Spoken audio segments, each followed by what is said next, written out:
presidential candidates have signed the final peace accord that signals their commitment to a peaceful and transparent polls. It follows a recent wave of violence which has stoked fears about the ability of Nigeria's security forces to protect voters at the polls this weekend. Tunji Olanipe confirmed this report.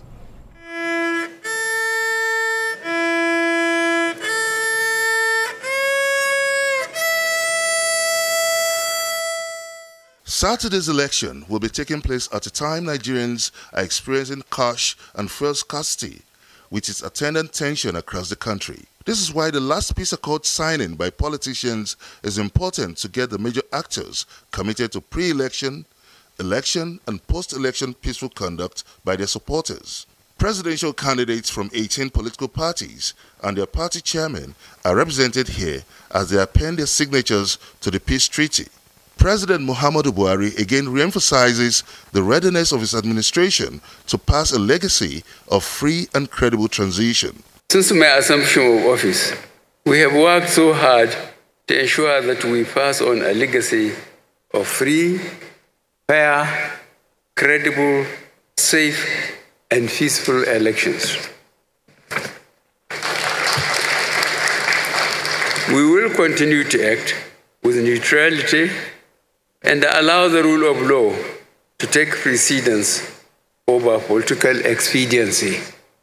I urge the candidates contesting these elections at all levels to respect the voice, the choice of voters, and accept the results of the elections as announced by INEC. Chairman of the National Peace Committee, General Absalami Abubakar, advises candidates to use legal means to seek redress if need be and not resort to undemocratic means. Now that the election is only a few hours away, we are here to witness the second signing of the National Peace Accord to commit the presidential candidates, their party chairmen, and their parties to accept the outcome of the elections as long as it is judged to be free, fair, and credible.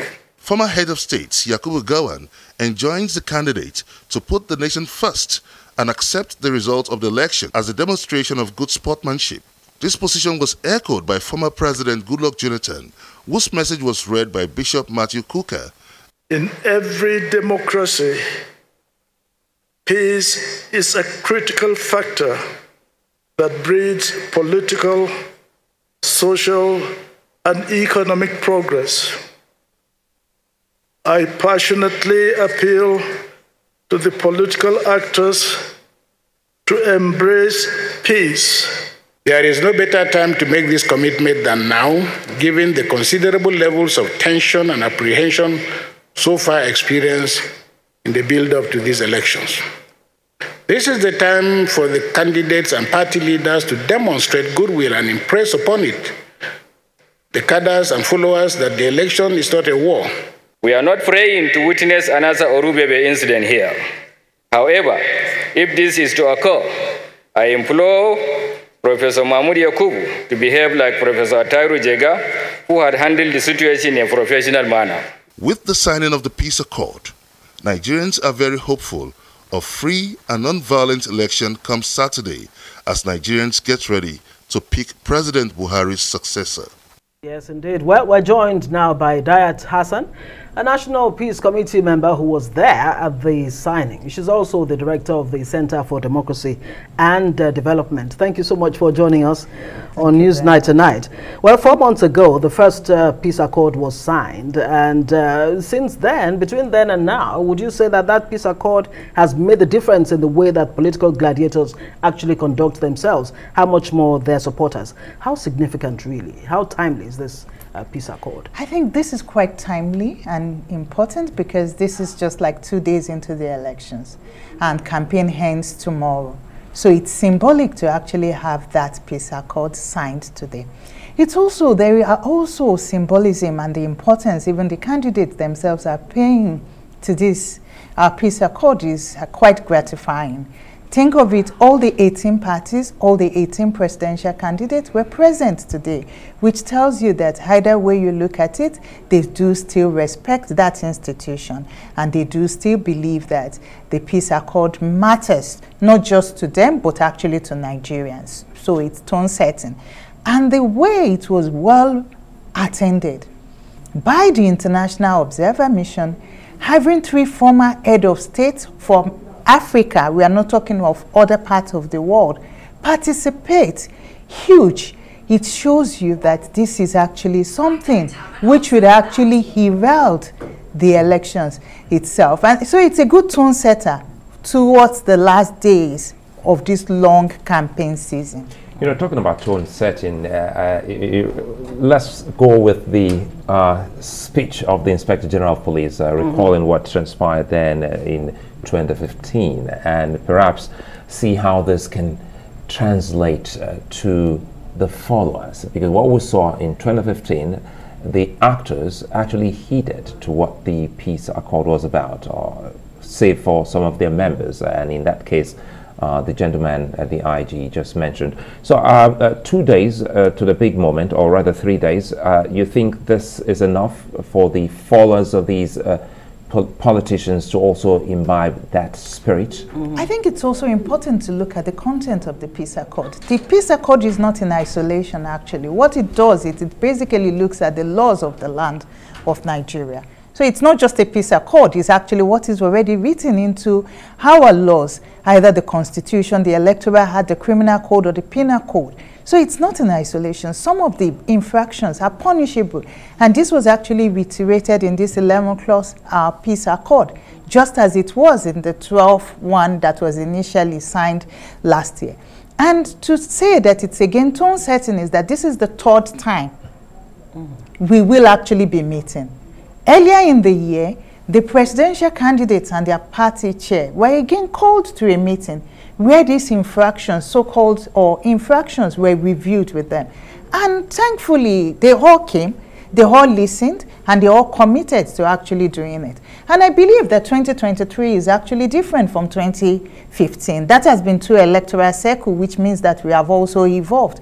So we do not foresee an Urubebe situation in these elections. I feel that as Nigerians, we have gone beyond Urubebe. But Idayat, what makes this special? Because even in 2015, there wasn't more than one, but now we're getting to see almost back-to-back peace accord. And even with much more tone setting than what was previously. What does that in itself say, especially with the largest deployment of foreign observers? Does it say really that for Nigeria, we've really come of age in terms of handling ourselves democratically, whether it's going to the polls or whatever? Or is it a sign that we're really not as mature as we thought? No. I think in terms of the deployment of observers, what we should actually say is that that is not, it's not even as large as we had in Kenya. Maybe here we have like top 6 observation mission. In Kenya, we had more than 20. Observer mission. We even had individuals who had used their own money to monitor on their own without being observers.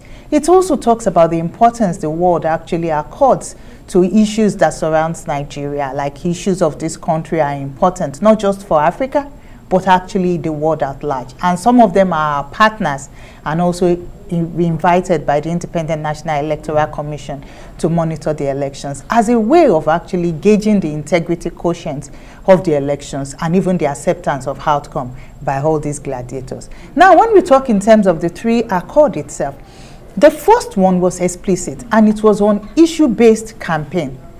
Yes, like for the first time. So you will see that even the peace committee itself is actually evolving and thinking of new things and new ways of actually doing things. So it's not just about the acceptance of outcome, it's also about responsible campaign. And that was what we saw, the refrain from the use of fake news, influence politics and all that in the first peace accord. Then a review to tell them that the peace committee is watching. And the peace committee is not just asking you to sign and you can observe in breach, but they are watching. And third, to date, final tone setting with our own head of state President Muhammadu Buhari, participating former head of state Yakubu Gowon, and President Obasanjo and Goodluck Jonathan, sending in their messages. I think nothing can actually be better. Fantastic. I mean, especially when you hear from President Muhammadu Buhari that he will be neutral.